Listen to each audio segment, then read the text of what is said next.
6 of demonstrating proper to master swimming all techniques 4 competitive and styles. strokes: butterfly, backstroke, breaststroke, and freestyle. When swum all together, they're known as the individual medley, and they're a test of your speed, endurance, strength, and skill. And to be a true swimming master, you need to know how to swim every stroke.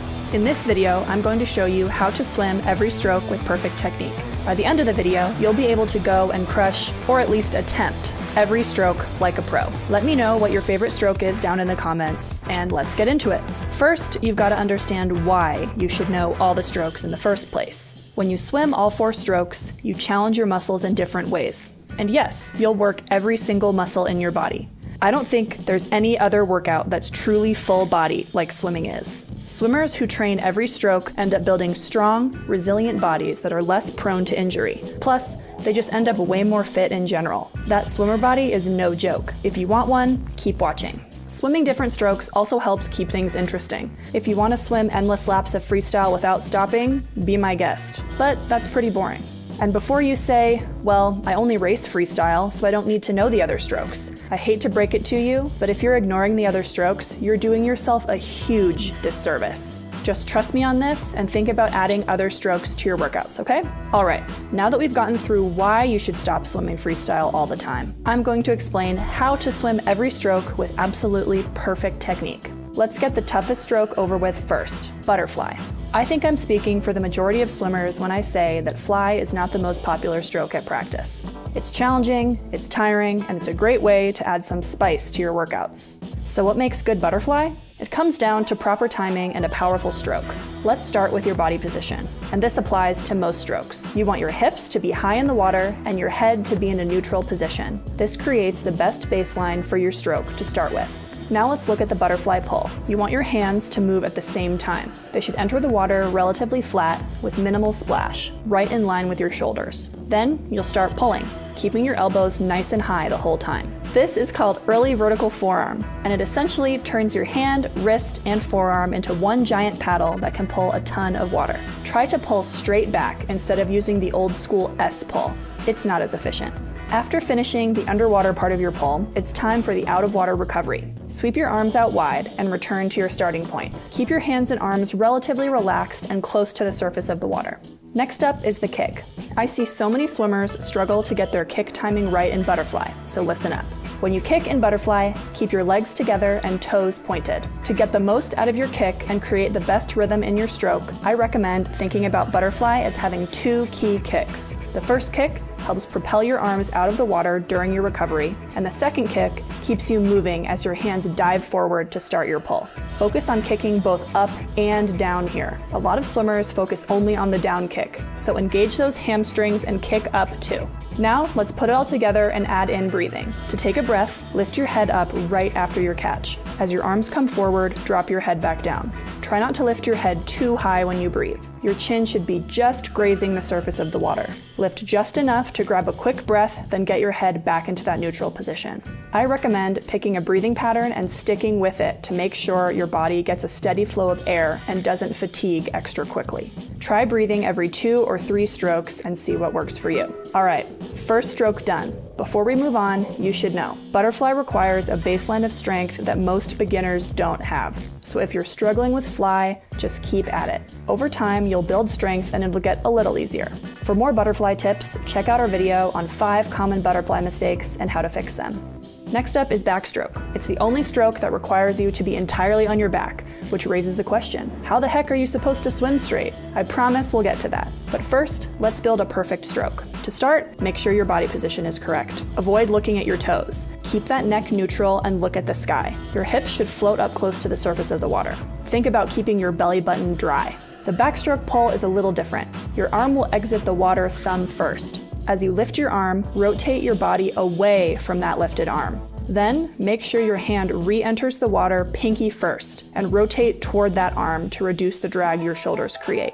Pinky first is key. This hand position sets you up for a strong early vertical forearm catch. Backstroke kick is a flutter kick, just like freestyle. Don't kick too big here. The wider your kick, the more drag you create. Try to keep your kick no more than about 18 inches wide. Think small and fast instead of big and slow. Your kick should be driven from your hips rather than from your knees. Keep your toes pointed and your legs relatively straight, with just a slight bend at the knee. If your knees are popping out of the water like crazy, you need to work on that knee bend. Now some notes on rotation. If you have a really strong kick, you'll probably be able to drive your backstroke rotation with your hips. If not, don't worry. Try driving your rotation with your shoulders instead. But know this, whichever rotation philosophy works for you, make sure you don't over-rotate. It's not about totally rotating from one side to the other, it's about reducing drag. Okay, one last thing. If you struggle to swim straight in backstroke, I recommend working on a few things. First, find something overhead to focus on, like a seam in the ceiling. If you swim outside, good luck. Try to find a cloud or something to keep you on track. Next up, make sure you're pulling with equal strength in both arms. An even pull will keep you going straight. And lastly, try to keep your head from moving too much. Maintaining a neutral head position will help keep the rest of your body in line too. All right, 2 down, 2 to go. Next up is breaststroke. This short axis stroke is all about timing and power. As with all other strokes, we'll begin with a nice, streamlined body position. In breaststroke, every stroke starts and ends with a little time in streamline. The more quickly you can get back into streamline, the more efficient your stroke will be. So, high hips, head looking down, you know the drill by now. We can break breaststroke down into 4 steps. Pull, breathe, kick, and glide. You want to build each stroke in that order. And now let's get into the pull. From streamline position, you'll sweep your hands apart with the pinkies up. When your arms are just wider than shoulder width, start to pull back with that high elbow, early vertical forearm catch. At this point, you'll lift your head to breathe. When you drop your head back down, your arms should explode forward. This is the slowest part of the stroke, so make sure to maximize your power here. Avoid diving down. That's not as efficient. Let's get into the kick now. Breaststroke has a unique frog-like kick that can take some time to master. At its core though, breaststroke kick can be broken down into 4 steps: up, out, around, and together. First, pull your heels to your butt with your feet flexed. Then, start to kick out. Try to keep your knees no wider than your shoulders here. Next, you'll start to sweep your legs around, keeping those feet flexed. And finally, you'll squeeze your legs back together, ending up back in that streamlined position. Ideally, you'll kick as you drive your hands forward to boost your momentum before you glide. It takes some time to perfect your breaststroke timing, so keep working at it.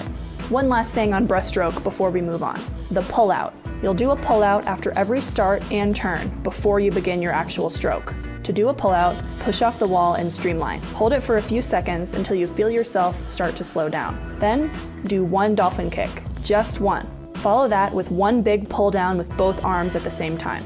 To get yourself up to the surface, do 1 breaststroke kick and bring your arms back up into streamline position. And you're ready to crush the competition. Whew, okay, now let's dive into freestyle, or front crawl. Some of us learn freestyle first when we start swimming, and for good reason. Of all the competitive strokes, it's probably the easiest, but that doesn't mean it's easy. If you've watched this far, you know what's coming next. Good freestyle is going to start with proper body position. We want our hips to be high in the water and our head neutral. When the head is too high, the hips are more likely to drop and drag you down, and we don't want that. It might be helpful to think about pressing your chest down in the water to keep those hips higher too. When it comes to your freestyle pull, it's all about finding balance between relaxed and powerful. Your fingertips should enter the water about 18 inches in front of your shoulder at a 45-degree angle. Middle finger first. Try not to cross your arms along the center of your body here. It's inefficient and might cause you to zigzag around your lane a little bit. Follow up your hand entry with a long, reaching extension through your shoulder and arm. Once your shoulder is fully extended, your chest will open up to the side. Keep looking down. After your arm is fully extended, bend at the elbow and point your fingertips down toward the bottom of the pool, and start to pull straight back.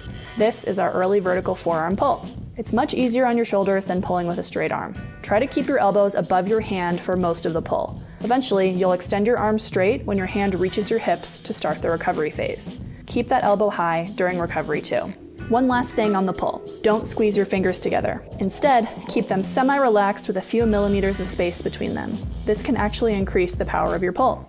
Like backstroke, freestyle requires some rotation. Instead of leading your rotation by twisting your shoulders, focus on engaging your core and initiating your rotation from the hips, and your shoulders will follow. Are you taking notes? I hope so. Now let's talk about breathing. In freestyle, you need to keep a neutral head position when you breathe. I see so many swimmers lifting their heads forward or twisting aggressively to either side, and that's just slowing them down. As you take a stroke, you'll notice your body rotating to one side. If you want to breathe, now's the time to turn your head to the opposite side to grab some air. Try to keep one eye in the water and one eye out of the water to maintain good alignment. Don't twist your head any further than that. Take a quick breath and get your head back into neutral for your next stroke. Exhale while your face is in the water and turn to take another breath when you're ready. Stick to a breathing pattern in freestyle so you don't deprive yourself of that precious, precious air. Breathing every 2 or 3 strokes works for most people usually. You can breathe on both sides or just one side, it's really up to you. Last but not least, we've got your freestyle kick. My one piece of advice is to keep your kick simple. You don't need to kick like crazy or try to have the biggest kick in the pool. Focus on a hip-driven kick that's small and fast. Try not to kick wider than about 18 inches and keep those knees from bending too much. Think of your kick as a tool to help you maintain proper body position and drive your rotation. Now for some advice. Chances are there's going to be one stroke that you struggle with. And I know it's not fun working on things you aren't good at, but trust me, getting out of your comfort zone is actually a good thing and will make you a better swimmer. I didn't talk about turns at all in this video, but don't worry. Check out our video about how to do a flip turn for tips for freestyle and backstroke, and watch our video on breaststroke and butterfly turns to learn how to do an open turn. In my expert coach's opinion, I think you're ready to go try a 100 IM, or maybe even a 400 IM in your next workout. Give it a shot and let me know how it goes. And for even more technique work, plus custom daily swim workouts and training plans, download the MySwimPro app to start your very own personalized swimming journey. If you liked this video, you're going to love our video on how to swim without getting tired. Thanks for watching and happy swimming!